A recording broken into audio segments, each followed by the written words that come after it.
每个咳嗽都是不一样的。那么除了这些疾病以外，有一大批咳嗽的病人，我们往往查不清什么原因，病人特别痛苦，常年咳嗽。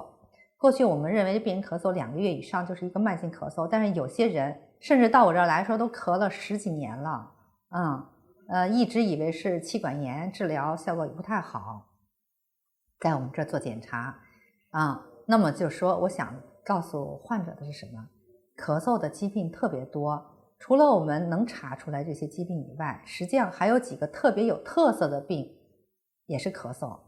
而且是常年咳嗽，而且这种咳嗽比较痛苦，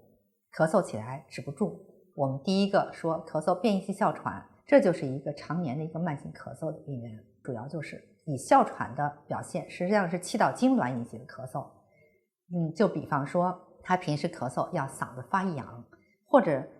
别人过去一股香水味过去引起咳嗽，或者说一起风咳嗽，空调一开咳嗽，一说话咳嗽不知道任何一些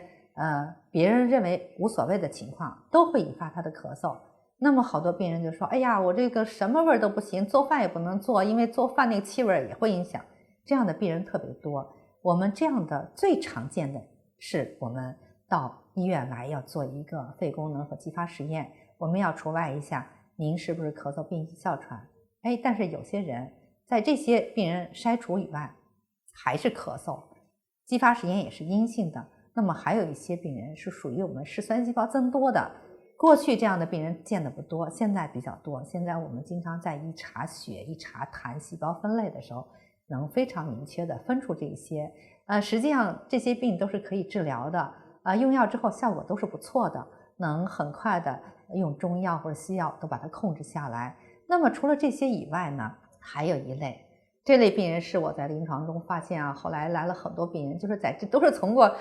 我们慢性咳嗽不同的疾病里边筛出这个好多了，筛出那个好多了。另外呢，还有一部分病人属于反流性食管炎引起的咽炎和反流性食管炎引起的咳嗽，那么你用止咳药效果就不好了。我们需要看消化科，我们需要用一些治疗反流性食管炎的药物，我们也需要用一些中药，会效果非常好的。